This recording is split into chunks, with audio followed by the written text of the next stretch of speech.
நெல் திருவிழா, விதை திருவிழா, உணவு திருவிழா, வேளாண் திருவிழான்னு கடந்த 4-5 ஆண்டுகளாக தமிழகம் முழுவதும் பல மாவட்டங்களில் பல இடங்களில் ரொம்ப சிறப்பாக நடைபெற்றுட்டு வந்துட்டு இருக்கு. நீங்கள் ஒரு இயற்கை விவசாயியோ அல்லது இயற்கை விவசாய விளைபொருட்களை நுகரக்கூடிய நுகர்வோர்களாக இருந்திருந்தீங்க அப்படின்னா இந்த திருவிழாக்களை பற்றி ஒரு விழிப்புணர்வு இருக்கும், தெரிஞ்சுக்கிறதுக்கான வாய்ப்பு இருக்குது. இதை தாண்டி நிறைய மக்களுக்கு இதை பற்றின விழிப்புணர்வுங்கிறது கொஞ்சம் குறைவாக இருக்குது. இப்போ அதை பற்றின ஒரு முழு விளக்கம் கொடுக்கறதுக்கான ஒரு காணொளி தான் இந்த காணொளி. வணக்கம், நான் உங்கள் தாயகம் விஜய். தாயகம் எதிர்காலத்திற்கான மரபு விதைகள். இப்போது நெல் திருவிழாங்கிறோம். இந்த நெல் திருவிழான்னா என்ன அப்படின்னா, பாரம்பரிய நெல் ரகங்கள் பல்லாயிரம் ரகங்கள் இருக்குது அப்படிங்கிறாங்க. ஆனால் இன்றைக்கி நம்ம சாப்பிட்றதெல்லாம் அதா அப்படின்னு கேட்டால் இல்லை.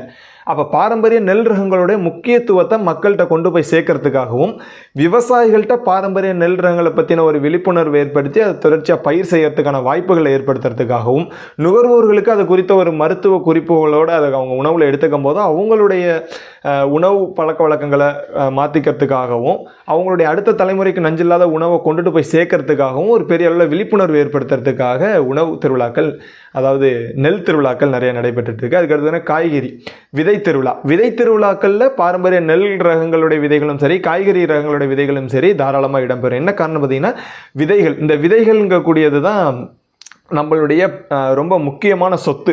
அப்போ இதை இன்றைக்கி நம்ம பாதுகாக்கிறோம்னா இல்லை, அதை போய் எங்கேயோ ஒரு இடத்துல அடமானம் வச்சுட்டு இன்றைக்கி விதைகள் தேவை அப்படின்னா ஒரு இடத்துல வாங்கிறதுக்கு பொருளாதாரத்தை எடுத்துக்கிட்டு ஓடுறோம்.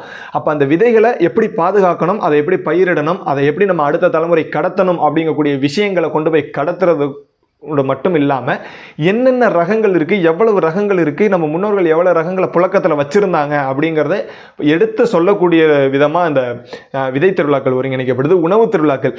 உணவு அப்படின்னா நம்ம எதெல்லாம் உணவுன்னு மக்கள் ஃபஸ்ட்டு அவங்க உணர கூடணும் ஃபஸ்ட்டு. அப்போது சாப்பிடக்கூடியது எல்லாமே உணவு அப்படின்னு நம்ம எடுத்துக்க முடியாது. அப்போ எது உடல் வளர்ச்சியை ஊக்குவிக்குமோ, எது அடுத்த தலைமுறைக்கான ஆரோக்கியத்தை ஊக்குவிக்குமோ அதை மட்டும்தான் நம்ம உணவாக பார்க்க முடியும். பசியை அடக்கிறதுக்காகவும் அந்த நேரங்களில் நமக்கு எதாக இருந்தது அப்படின்னா அது நம்ம முழுமையான உணவாக எடுத்துக்க முடியாது. நமக்கு சைடு எஃபெக்ட், பாதிப்புகள் தரும் அப்படின்னா எடுத்துக்க முடியாது. அப்போ மரபு உணவுகள் இதை கொண்டு போய் சேர்க்கறது, அதை எப்படி சமைக்கலாம், அதை எப்படி உணவாக எடுத்துக்க முடியும், எந்த நேரங்கள் எடுத்துக்க முடியும் கொண்டு போய் சேர்க்கிறோம். வேளாண் திருவிழா. இந்த வேளாண் திருவிழாங்கிறது இதெல்லாம் எப்படி நம்ம ஒருங்கிணைக்கிறது, இதெல்லாம் எப்படி மக்கள்கிட்ட கொண்டு போய் சேர்க்கணும் அப்படிங்கக்கூடிய மொத்த விஷயங்களையும் உள்ளடக்கி எடுக்கக்கூடிய நிகழ்வுகள். உங்கள் சுற்றுவட்டார பகுதிகளில், மாவட்டங்களில், பக்கத்தில் இருக்கக்கூடிய கிராமங்களில் விதை திருவிழாக்கள் நடக்குது அப்படின்னா ஒரு தடவை அதில் பங்கேற்று என்னென்ன விஷயங்கள் ஒருங்கிணைச்சிருக்காங்க அப்படிங்கக்கூடியதை தெரிஞ்சுக்கோங்க. கண்டிப்பாக இந்த தகவலை அடுத்த நண்பர்களுக்கு கடத்துங்க. விதை திருவிழாக்கள் நிறைய மாவட்டங்களில் நடக்குது. அது குறித்து தொடர்ச்சியாக நம்ம தாயகம் சேனலில் அப்டேட் வந்துட்டு இருக்கும். நன்றி.